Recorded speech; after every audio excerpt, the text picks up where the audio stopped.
Today we're looking at a new breed of lithium batteries that are coming out for Toyota vehicles. These look really, really great. They have this nice aluminum extruded enclosure, and it looks as nice in person as it does in the pictures online. But unfortunately, that's about all I have to say good about this module. So if you're just here to wonder, hey, should I buy this? The answer is absolutely not.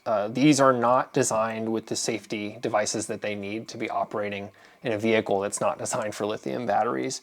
We will go into that in more detail, but the 30-second walk away here is run away. Do not buy this module. It is very unsafe for, again, reasons we'll get into, but you can stop watching this video here unless you just care about the technical stuff that we're gonna get into. And this is gonna be a technical video. So this particular one is made by, I'm gonna butcher it, Huilian, H-U-I-L-I-A-N. But this is probably just a white label. I think they probably just laser engraved whoever this particular seller is. I've actually seen them with different brands here or no brands there. So again, the aluminum extruded enclosure is really, really nice. It's really well done. It has this keyed mechanism here to where you can put these in and you've got really nice airflow. Do note that the heat from each module is going to be going out. So this module is going to be going that way and this one's going to be going this way. So you have, this is not an infinite plane of heat sink. Your neighbor is also going to be generating heat. But it does work well because you do get a lot of airflow through here. So this is certainly a better heat extraction method than, for example, the NextPower V3. They're using a different method that just isn't as good, isn't very good at all. This one at least can get the heat out. I can definitely say that. The problem is what heat are we getting out, and we'll look at that in a minute. So I'm gonna just first open this guy up. I've removed all but one of the screws, but otherwise this is a completely unmodified module. This one I've removed the guts out of. So we're gonna take our one holding screw out here, and we're gonna pull this straight up. If you pull it to the side, you can short it out, as you can see here. So inside of here, we have two circuit boards. Each circuit board is hooked up to one cell. So this one is hooked up to that cell, and this one down here is hooked up to this cell right here. And this is the exact same schematic element that NextPower uses in their modules. And in short, basically you have a battery here, and it has a positive terminal and a negative terminal. And this circuit board literally has a bunch of resistors. In this case, it's 800 milliohms. NextPower's is higher. I want to say it's like 20 ohms or something. I don't remember. So 800 milliohms, pretty low. And then you literally just have an in-channel MOSFET here that is going back to the battery return. And then you just have a little black box here that does magic. And that magic is, in this case, whenever the cell voltage, so if V cell is above 4.275 volts, then it turns on. And when it's on, it's literally just shorting current through here. So at 4.275 volts, 800 milliohms is essentially 5 amps that we're sinking through it. So that's a very high discharge current, basically to try and force these cells to balance. Now, I've previously released several videos about why this is not a safe strategy for most battery types, including lithium and sodium and lithium iron phosphate, because we don't have a closed feedback loop. So the nickel metal hydride Prii have this BSU, it's battery support unit, and it takes the tap voltages. I believe there's 14 different voltages that it measures. And with nickel metal hydride, this is okay. I've seen a lot of comments where people who just don't know any better are saying, well, but if nickel metal hydride does it, how come we can't do it with lithium? How come we can't do it with sodium? The reason is that nickel metal hydride has an internal catalytic process that allows you to overcharge it essentially indefinitely at low currents, that sodium and lithium do not share that property. They like to go boom, particularly this NMC chemistry here. This is the most dangerous, and a lot of people say it's dangerous and you shouldn't use it in cars or whatever, and that's just hogwash. What the correct statement is that without a supervisory control mechanism that can stop charging if anything goes wrong, it is incredibly unsafe to use. And LFP is to a lesser extent also dangerous to use, and the sodium to a lesser extent than LFP is also unsafe to use. So none of my points there have changed. I've harped on and on about those for a while. What does it take to do this safely? So you basically have to get rid of this, and you have to put in a system that has per cell voltage measurement. So this guy has 3 here. I believe this measures 72 cells, somewhere around there. And we measure every single tap voltage. So every single cell in series gets measured here. Yeah, it looks like 72 if I count those really quickly on the fly. And what we do is we count all these, and this gives us the ability to say this one cell is too high or this one cell is too low. This is the amount of hardware that you need to do it. And this is from another Toyota, from a more modern Toyota that uses lithium. And I can tell you that these chips here are not cheap, and Toyota would not use them if you didn't need them. This board probably has probably over $100, maybe even $120 in parts on it. And I can tell you, if Toyota could get away with not using it, they wouldn't. This board, for example, probably costs maybe $15 in parts. I'm not including any assembly, just the parts. These are very ballparky figures. All I'm saying here is that there's a reason we do per cell management, and I've gone on it for hours on video, so I'm going to spare you the details here. But coming back to this is insufficient because we lose the link from what is the cell voltage here to how do we interpret it there. So in this case, we're only measuring every 4 cells in series because the way the Prius works is it looks at every second blade, basically. So it's looking at both the blades. So like blades 1 and 2, it's measuring that and it's getting a voltage. And then 3 and 4, it's measuring that and it's getting 1 voltage. It doesn't work with lithium because lithium doesn't have an overcharge handling capability. Its overcharge handling capability is that eventually it just catches on fire or has a thermal event, as we like to say. So anyway, if you're going to do this in here and you don't design a proper feedback mechanism into here, you really can't use the BSU in the Toyota. There are ways you can do it, but honestly, the complexity of adding the ways, which I'm not even going to get in the details in, it's easier to just get rid of this and install something like this of your own design. And I've mentioned before the LIBSU product that I will eventually get around to. Still working on other things. Let's get back to this guy. So it's just an open drain. It's a very strong open drain, so it's 5 amps. And because of that, they've used 16 gauge wire here. And the 16 gauge wire is really, really, really thick for this application. So for in-chassis wiring here, a 16 gauge wire could probably handle 20 amps pretty continuously.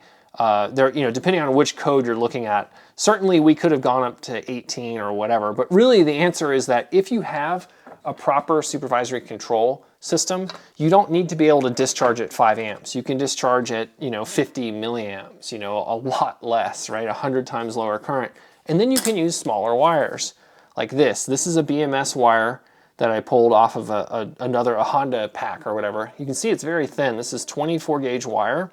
And the reason you use thinner wire is that a 24 gauge wire will basically instantly evaporate if you run about 75 amps through it.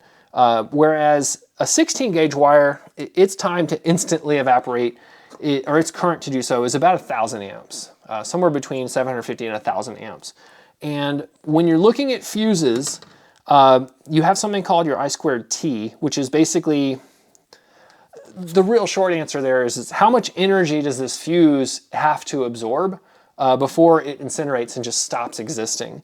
And you can see that because we're squaring it, I², that if you have something like 1,000 amps versus 75 amps or whatever, that it's going to basically instantly evaporate there. You can see there's a lot more energy there when you square it.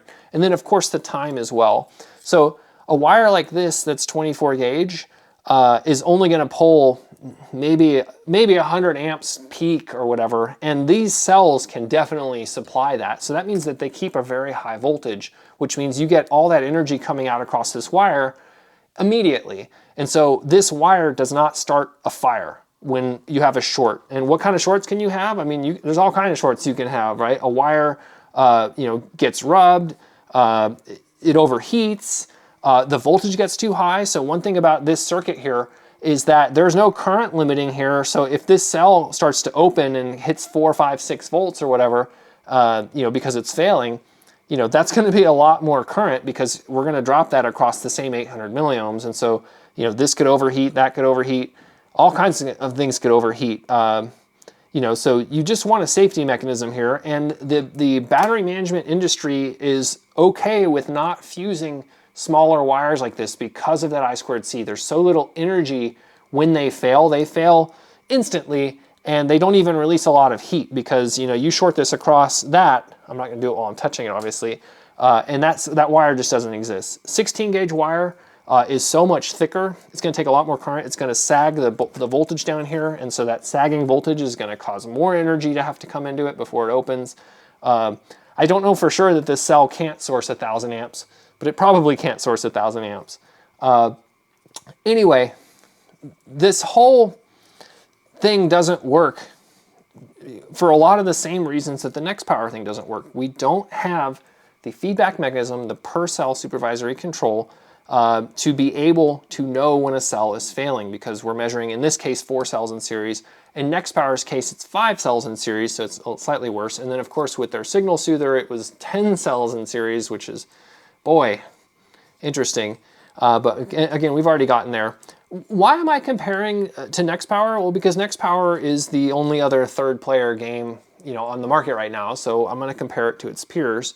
The stock nickel metal hydride doesn't really need compare because, again, the system was designed for it. So the stock nickel metal hydride is designed for it, and nickel metal hydride cells in series, it's safe to only measure them every, you know, 12 cells or whatever, just because of the way they work chemically. They're fundamentally different on the inside. Lithium does not give us that. NMC especially does not give us that. And again, LFP doesn't either. So I'm gonna set this one aside, and we're gonna look, maybe I'll just kind of keep this up here-ish, so you can kind of see there for reference. So this one here, I've removed the cells from, and so you can see that this board here, it's attached in 2 different ways. So first, it has a thermal adhesive here, and this is like an adhesive gap pad or whatever. And it also has these tab welds here, these little spot welds that hold it in as well. They were both pretty hard to break off. You know, it's nice to have the redundancy there. Of course, you don't want this falling off and potentially shorting out. There is actually enough clearance, but not a lot of extra clearance here to where if this board were to rattle off somehow, that could definitely be problematic and cause the fire we were mentioning about a minute ago with these 16 gauge wires. But, you know, overall, these things, when they're active, again, they kick on at 4.275 volts. They are dumping 20 watts. It's more than that. It's 23 watts per cell. And because each one of these is mounted on one side, it's 23 watts per side. So you have basically 46 watts coming through each one of these gaps when these discharge resistors are active, which is a lot. It's basically 1,300 watts across the entire pack, assuming all of these are active at the same time. That's the energy of a space heater just getting space heated into your IMA bay or your battery bay, whatever it's called in Prius land. So I just don't like this, and I don't understand why anyone thinks that this is safe. It's not. You know, talking about the board itself, this is basically an aluminum substrate with a dielectric insulator here. And these dielectrics are it's kind of hard to find them. They're less than 1,000 volts, and their spacing is just fine here, 2.5, you know, 2.5, 3 millimeters there. I don't have any problems electrically with the insulation here. It's just the wrong solution. Look, we're doing with 20 ohm resistors here what a proper design can do with one little resistor, because a proper design can balance it, you know, basically 24/7 and get it, you know, they're not using it as the, oh no, we're overcharged mechanism. With this, the oh no, we're overcharged mechanism is that we just tell the car to stop charging the battery. This doesn't have that. We can't tell the car to stop charging the battery. The only way the car knows to stop charging the battery is it sees the cells are full, or the blades rather are full. The 14 taps we get here are getting high, you know, 8.6 volts or whatever. But, you know, it doesn't work, particularly when your cells get old and they start to unbalance, where you can have a cell that's a half a volt higher. And a half a volt higher in lithium, oh boy, that's pretty dangerous. So anyway, I just don't like this method. There's nothing inherently unsafe about the circuit board itself. Again, I'd like to see 24 gauge wire here, 22 gauge maybe, and then of course a much lower a much lower current, so much higher resistance value here. Of course, it doesn't work with the way this, they're trying to do 5 amps in here to keep it from overcharging, but it's an open loop method of assured failure as these cells age. So I don't like it. So the second thing here is, and this is a mechanical safety issue. There's not enough clearance from the positive or negative terminal, doesn't matter which one, to the aluminum enclosure. The worst case I measured was 1 millimeter. And so you can see right here, we just don't have a lot of clearance there. This in industry is 2.5 millimeters on the very low end, and typically you're designing for like 3 millimeters is the designed exposure criteria. And you can see that we hit that here. This is actually creepage, so we actually have to come, Manhattan style, we actually have to come over and then down. So we get like 2 millimeters there and then another 1.5 there. So this is certainly fine here. And the whole process itself is cast in resin, and that's fine too. I assume that resin is properly, like 400 volts per, very small amount or whatever. So I don't have an issue there. The issue is once you get inside of here. Now what they do is they put this, it looks like just a plastic washer in here. And so you might think that when that washer is installed, that is going to give you insulation. Look, you can't see the red now, but unfortunately the creepage requirements do not allow that. So we still have a gap, electrons very small, and they can creep along that there. So if we wanted to get our insulation resistance up there, this white washer here would need to be replaced by actually just molding it into here. So if you molded the red all the way up to this shoulder here, all the force from the cell we attach is there. So if you molded this up another 3 millimeters there, you'd probably get the 3 millimeters, the 2.5 millimeters spacing that you would need. But right now you have to think that this pack, 250 volts, you're gonna have 250 volts from here to there. And typically in a design like this with an HVDC bus, you're gonna need to proof test this at like 2000 volts or whatever. And 1 millimeter just doesn't get you there. So that's an easy fix, but still something that needs to be fixed. Just putting a washer on after the fact does not ensure that you get that insulation rating there. There are insulation pieces installed here, which is nice because it gives you a little bit of wiggle room when you're putting it together. There's also one along the top edge, which is nice because it keeps the wire from having a rub point that would then contact to metal. But note that goes away on the sidewall. So this wire coming down here could still rub there or whatever. So the biggest issue is this gap here, but this on the top, I'd like to see on the side as well, particularly because it would make assembly easier. So add insulation is one of my notes here. You can see we actually have our creepage here is entirely covered by this air gap, so you don't need an insulator there, but I think it'd be nice for the assemblers unless you have some kind of jig you're using to assemble it. On the bottom, we have another issue though. So if you look, the plastic piece they put along the bottom here isn't long enough. It's about 3 millimeters too short, maybe 2.5 millimeters too short. And in both of the ones that I've looked at, it's all the way over to one side, which leaves the gap over there. And the problem you run into is that there's just not enough clearance there. There's also not enough clearance coming around the edge here. We'll look at that when we look at the battery. These batteries are interesting. I'm gonna just slide this up and out of the way. So here's the battery from inside this blade. And this is exactly how I received it on this side. On this side, it's slightly different because I've changed the gasketing material to compress it more. We'll talk about that in a second. But look at how I received this module. This has capped on tape over here. And this module, the plastic here that's covering it, that's giving us our high voltage isolation has actually failed around this edge here, and you can see they've actually taped it. So you can see there's actually a failing right there. This side's even worse. It's missing entirely. And again, this is exactly how I received this cell. I haven't taken this apart yet, but I was going to on camera here just to take a peek at it here. So we've got some Kapton tape here covering that up. So we've removed that, and there's another layer here.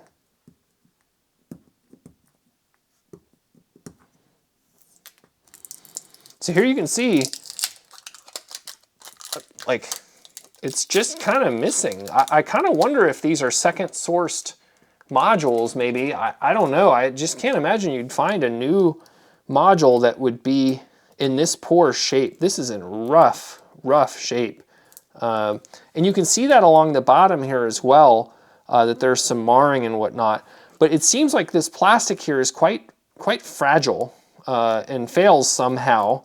And so, I mean, yeah, you can just see that it's not great. I mean, this is a new module. Can you imagine this module in 10 years, right? Like, eek, I don't know. So it does seem like we have one more protection element there, another adhesive layer there, but I don't like this. And the reason I don't like this is that we have a small, 0.6 millimeter, I think it was. Yeah, it's a 0.6 millimeter heat gasket. So this is just an applied gasket here. And that is our insulation. That's what's actually touching the outer plate here. Let me unscrew this one real quick.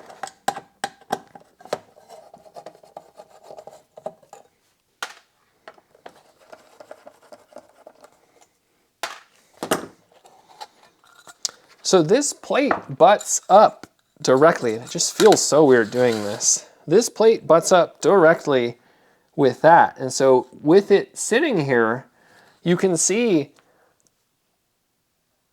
there's not a lot of room there. And so you certainly don't get your 2.5 millimeters or your 3 millimeters ideally between here. Now where the gasket is itself, these gaskets are often rated to, you know, hundreds of volts per mil or whatever. So that's not an issue, but look, we have all of this here. And, you know, this guy here, you can see again where somehow this insulator here, this material has failed, and so they've Kapton taped over it. And so you're thinking, well, that's fine. They put Kapton tape over it. What's the problem? Well, the problem, look back at this one here that we just opened. Look, you can see this plastic is failing here. I have to be careful. This one's assembled and charged. You can see that this plastic is failing here, right? Look, I'll grab a piece off. Right? That has failed. This is what's keeping the high voltage bus from contacting this. And so the question is, well, how do you prevent that? One, you could take this insulation and do it across the entire surface, but of course, when you do that, you now can't use this gasket. So I think that the answer is if you're going to keep this design where we're pulling the heat out of the cell here, we need a thicker gap pad, and we need it to cover the entire surface here. So we need it to cover the whole cell surface because this gap pad is rated, it has a higher breakdown voltage than air. And so you could get away with that. But I mean, look, you can just see here, this blue plastic just does not look like it's going to hold up over time. It's already failing there. It's of course failed here already. It's failed over here as well. So that is something that's quite alarming as far as how do you keep your high voltage isolation there. Again, the design goal is 2.5 millimeters at a minimum, and typically you're going for 3 millimeters. So that's interesting. It's fixable. All of these problems are fixable. And this design is so much closer to a safe design than Nextpower's. You know, certainly their LFP stuff, but even their V3 non-GT, that has a lot more design issues that would require like a whole rethink. This needs a better way to measure the cells, and you know, we need to get rid of these PCBs. But the problem is once we get rid of these PCBs, again, these are doing 23 watts a piece at 4.275 volts. And they're doing like, you know, 28 watts a piece at just a little bit higher, maybe 4.4 volts. Once you have a system like this, you don't need to just dump heat as fast as you can to keep the cell from overcharging. So if you added a third terminal right here that allowed us to measure this intermediate voltage, you could get rid of all of this wiring in here, fix whatever this insulation issue is. This is just a material deficiency here, and then apply a uniform gasket across the whole cell there so that you get a much higher voltage rating per mil. And now suddenly we have a safe design, assuming you then add supervisory control per cell voltage measurement that can stop the car from charging if something goes wrong. You need to measure the temperature, the current, the voltage, all that. So let's go ahead and close this guy up, and we're going to look at some data we gathered. If I have any other notes, yeah, we've got the gap there at the bottom, add insulation. Yep. One thought I had, there's no reason that this piece needs to be metal. Like, we're getting the heat out of the side here, right? The heat is all dumping in the side. The airflow is along the side. We don't get any airflow across. We don't have any air, like, what?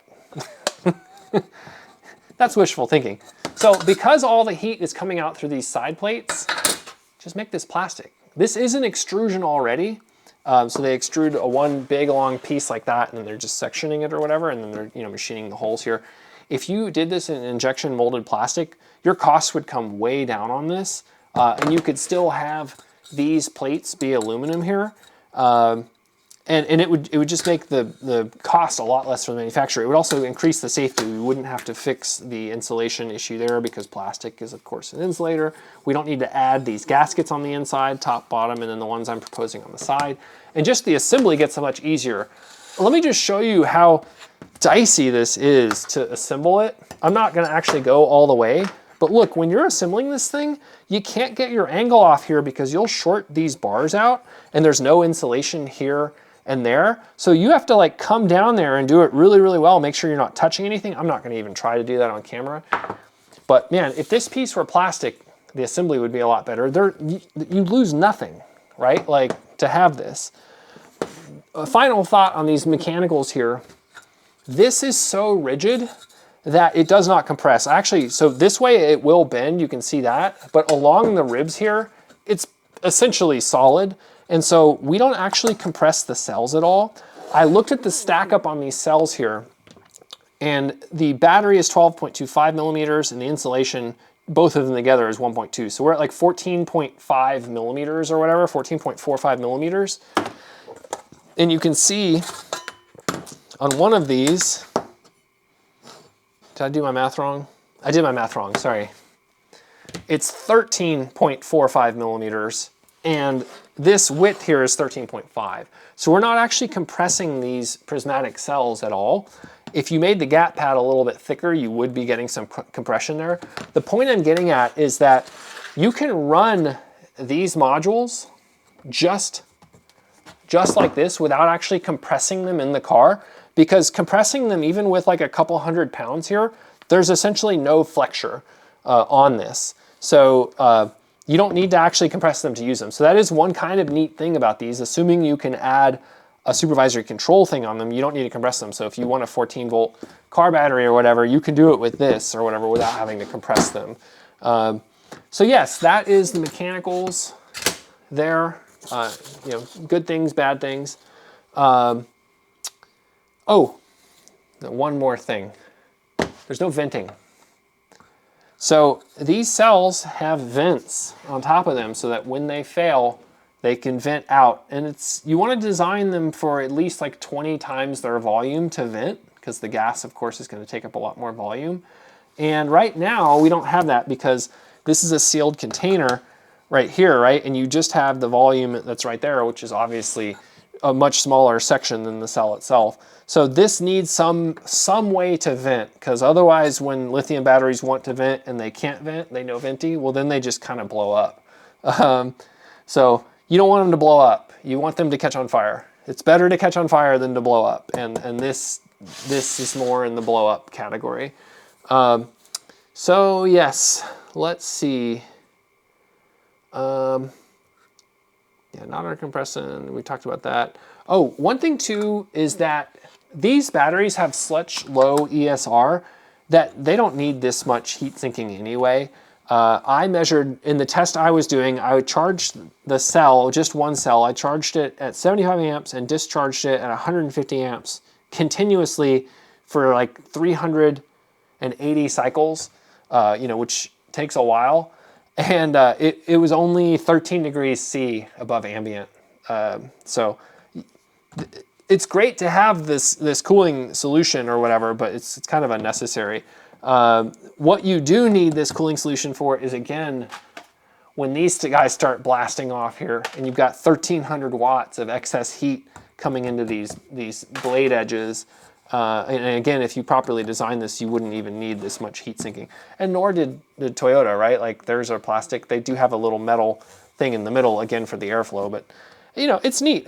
You could, though, make this much smaller and then use a larger cell. I think you could probably use what I call the 5 amp hour G3 cell, which is a little bit thicker here, that has a little bit better current handling capability. But, whatever. The cell they're using now is perfectly sufficient for what they're doing. So yeah, let's just talk real quick about our cycle testing. So this test I mentioned, it's 75 amp. This is a continuous test. It does not stop. It charges and then discharges. So we do 75 amps charging, and this guy is essentially unchanged. It takes just over 3 minutes, so 197 seconds to charge.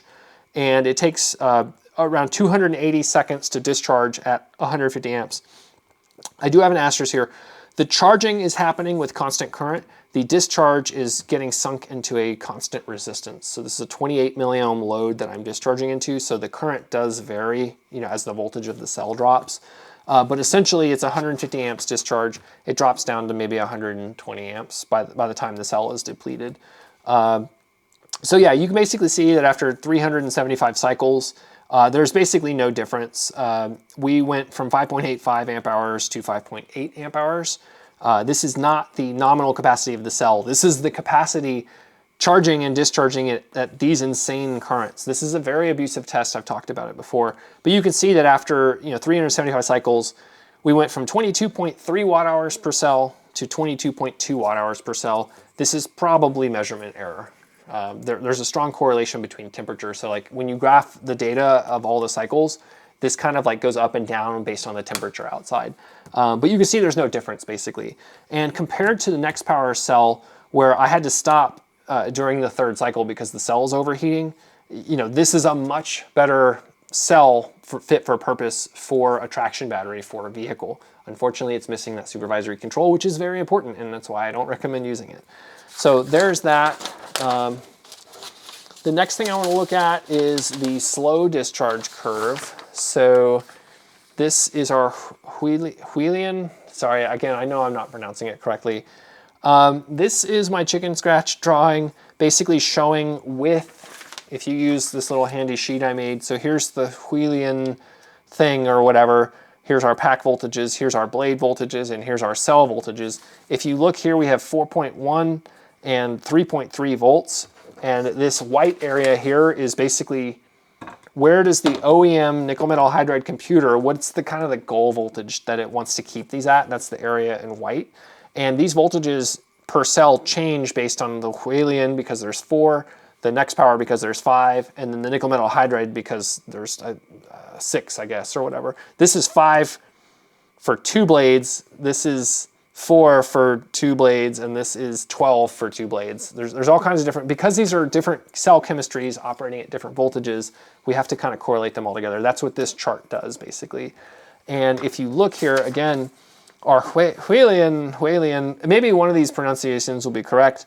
You can see that we want to keep it between 4.1 and 3.3 volts. That's kind of our BSU goal. And then I also have kind of the BSU limit, which is kind of where the BSU starts to become more aggressive and stop charging. So you can see that 8.6 volts seem to be where the BSU kind of just, it won't charge anymore. However, you can get up to like 9 volts. I've definitely seen accounts of these hitting very high. And something very scary is that if you look here at this extrema, this 4.46 volts, you're entering like, you know, get the marshmallows out territory as far as is the cell going to catch on fire. Now, of course, once we get above the 4.27 volts, so right around here at this BSU limit, we are now discharging at 5 amps. And of course, the BSU is probably not wanting to regen this high anyway. So we probably won't get into this territory, but we don't have any confirmation that we won't, because we don't have any supervisory control. We don't have a fail-safe in any way at all. We're just trusting this little poor computer designed for nickel metal hydride to maybe catch an out of balance cell. But you have a cell failing, again, by a 0.5 volt. What's the difference between 0.5 volt on lithium? That's happy and fire, right? So if these cells get unbalanced because they have no closed loop feed mechanism at all, there's no control mechanism, right? There's no data acquisition occurring.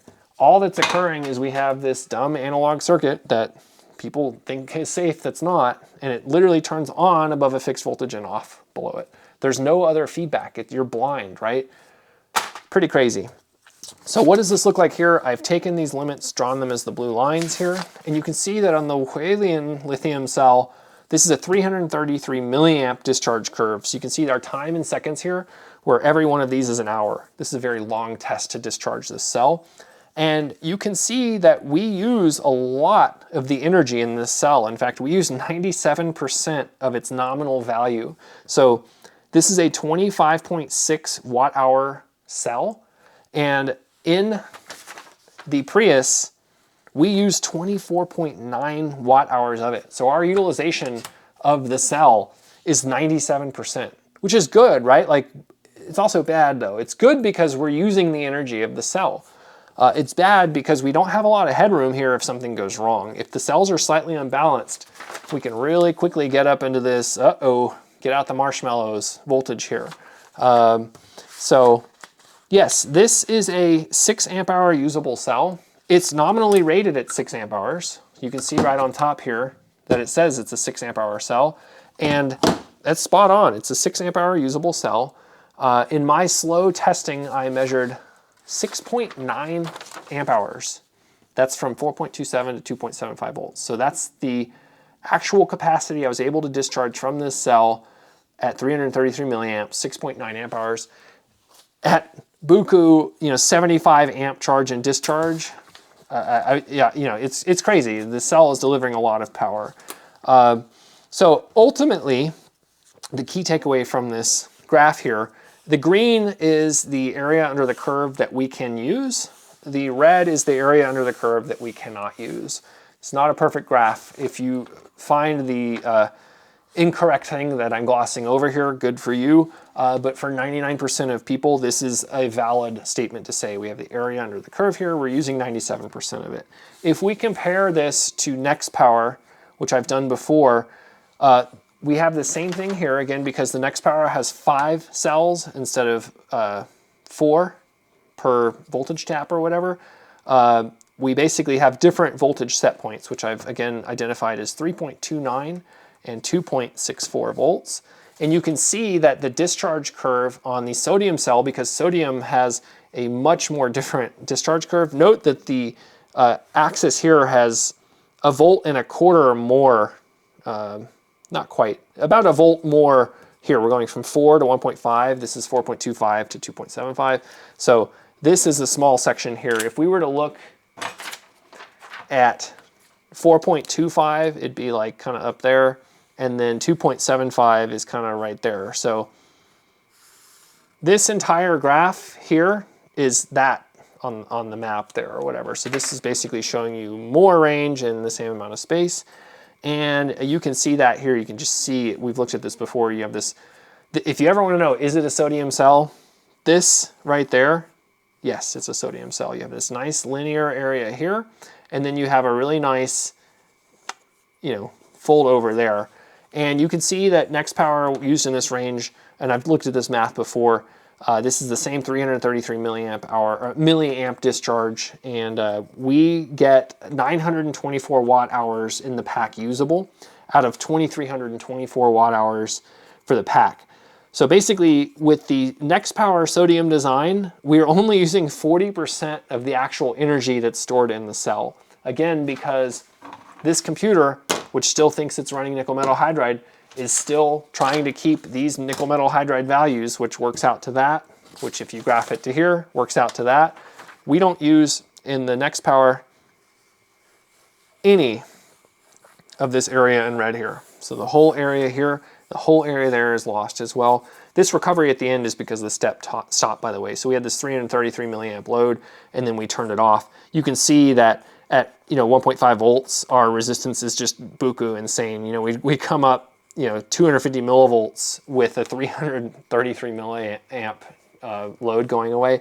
The ESR is really high over here, is what I'm saying.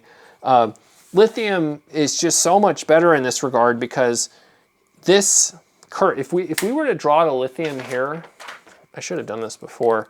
So let's see. I'm just going to pick a few points. At 36,000 seconds here, we were at just under 3.7. At 36,000, 3.7. So we were like there. And then over here at 68,400 seconds, 68.4, we were at 3.4, just above that. Seems about right. And then we'll do one more kind of over here, and it's at 3,600. We were at, we're still too high. Let's get on the map here. We're at 4 right here at 14.4. Look at this curve. It's so much better. There's so much more energy under the curve there. Anyway, and then of course you have to do the 4.1 volt limit here, which is again like way up here. So you can see how it's so much more usable. 3.3 down here. Hey, that's the same cutoff point there. That's funny. So you can see how much more usable this region is. And so ultimately we have between the Huilian and the Nextpower production sodium V3 cell, this is nominally a 10 amp hour pack that's only delivering 4 amp hours.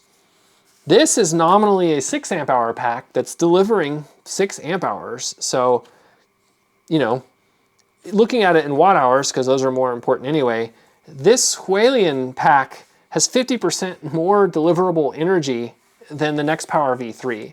So the Nextpower V3 is 924 watt hours usable. This one's 1,394. So it's not quite 50%, but it's close, 450. It actually is. It's about 50% right there. I'm not going to do the math right now, but of course you shouldn't use the Huilian because it lacks supervisory control, right? We just have that. I have to put this down carefully. And also you shouldn't use Nextpower because, again, it lacks supervisory control. And it is using a sodium cell, which is a lot safer. It's still not safe to use. So if I had to put one of these in my car, and these were the only 2 options, I would go with the Nextpower. But nickel metal hydride is an option, and so certainly we shouldn't use this. I think everyone agrees that we shouldn't use this because we're using an NMC lithium, which stores a lot more energy and lets it out a lot more quickly when it's unhappy. But my answer is not Nextpower either. That should surprise nobody. My answer is, as long as you can buy it, go OEM, nickel metal hydride, man. They last forever, 14, 15 years or more, and they don't catch on fire. So that is my review of this battery, that if you've stuck here through the end, hopefully you got the takeaway 30 seconds into the beginning. Do not buy this. This is an unsafe product, and yeah, the fact that this looks so good is going to be really enticing to people. I've seen a couple of threads on Prius Chat in the last week, and of course I was curious about these before, that's why I already have it. But yeah, it needs a mechanical spin probably to replace this with plastic, and then regardless fix the safety isolation issues. And then of course the big thing, you can't, this is not supervisory control. This is the light switch that you turn on when the voltage is too high, but no one knows you turn the light on, right? Because there's no feedback mechanism. This thing has no idea what you're doing in there. And so the ESR increases on one cell starts to open, whatever. You know, it doesn't work. There's no way that this can figure it out until you get above, you know, what is it, 1.5 volts. 1.5 volts is way too late with lithium, right? Like that's the thing that Jack has kept saying or whatever, right? Like has to be 1.5 volts difference. What happens if one cell goes bad? 1.5 volts here is your entire range, 3 volts to 4.5 volts, right? Like does not work if a single cell goes bad. Doesn't work if your cells are unbalanced in general. There's 100 ways that this computer, the OEM computer, could think things are fine, but because it's only measuring every 4 or 5 cells, things are not fine. And so yeah, I know I've harped on that.